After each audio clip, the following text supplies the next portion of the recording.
संत मार्कुस के अनुसार शुभ समाचार अध्याय 1 यूहन्ना बपतिस्मा दाता का उपदेश। परमेश्वर के पुत्र यीशु मसीह के शुभ समाचार का आरंभ।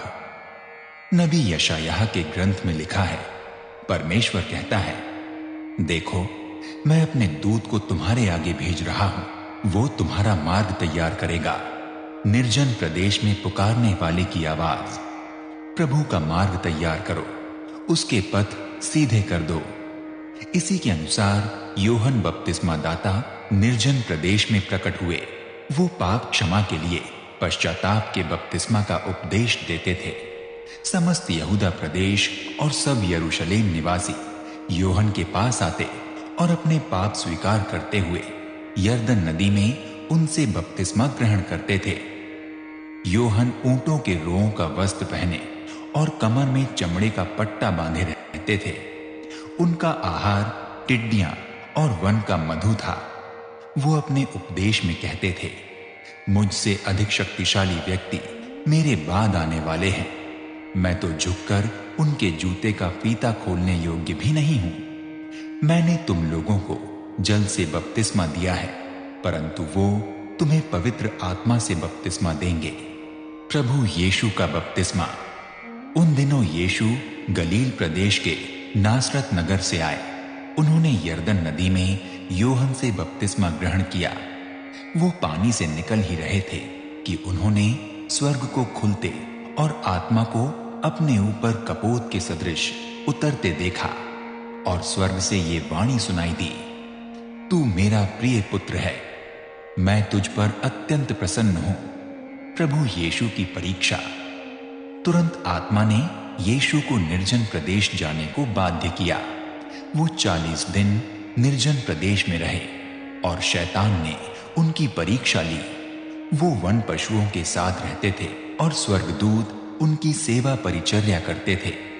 उपदेशों का आरंभ। यूहन्ना के गिरफ्तार हो जाने के बाद यीशु गलील प्रदेश में आए और ये कहते हुए परमेश्वर के शुभ समाचार का प्रचार करने लगे, समय पूरा हो चुका है, परमेश्वर का राज्य निकट आ गया है, पश्चाताप करो और शुभ समाचार पर विश्वास करो।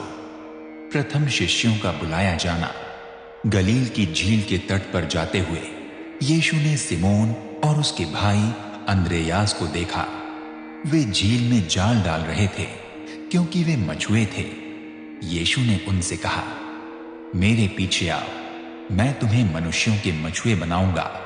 और वे तुरंत अपने जाल छोड़कर उनके पीछे हो लिए। कुछ आगे बढ़ने पर यीशु ने जब्दी के पुत्र याकूब और उसके भाई यूहन्ना को देखा। वे नाव में अपने जालों की मरम्मत कर रहे थे। यीशु ने उन्हें उसी समय बुलाया।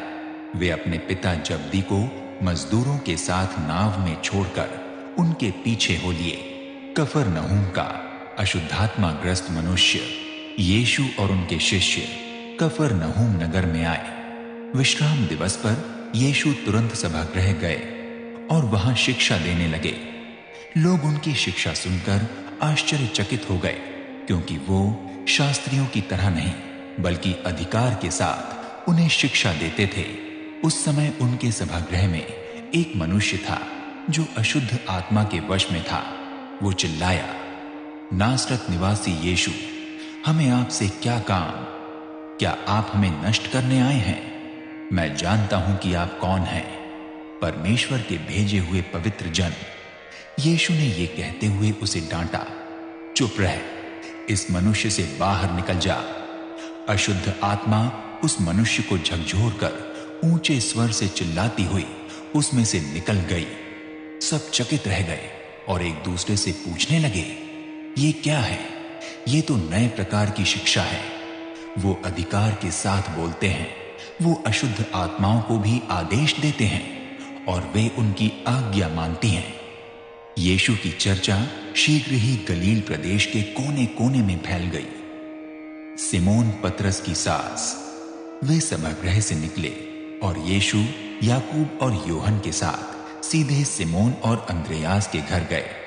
सिमोन की सास बुखार में पड़ी हुई थी। लोगों ने तुरंत उसके विषय में उन्हें बताया। यीशु उसके पास आए और उन्होंने हाथ पकड़कर उसे उठाया। उसका बुखार उतर गया और वो उन लोगों के सेवा सत्कार में लग गई। बहुतों को स्वास्थ्य लाभ। संध्या समय सूरज डूबने के बाद लोग सब रोगियों और भूतग्रस्तों को यीशु के पास ले आए। सारा नगर द्वार पर एकत्र हो गया। यीशु ने नाना प्रकार की बीमारियों से पीड़ित बहुत से रोगियों को स्वस्थ किया और लोगों में से बहुत से भूतों को निकाला। यीशु भूतों को बोलने से रोकते थे, क्योंकि भूत जानते थे कि वो कौन है। गलील प्रदेश का दौरा। प्रातःकाल जब अंधेरा ही था, यीशु उठे और घर से बाहर निकले। वो किसी एकांत स्थान जाकर प्रार्थना करने लगे। सिमोन और उसके साथी उनकी खोज में निकले और उन्हें पाते ही ये बोले, सब लोग आपको ढूंढ रहे हैं।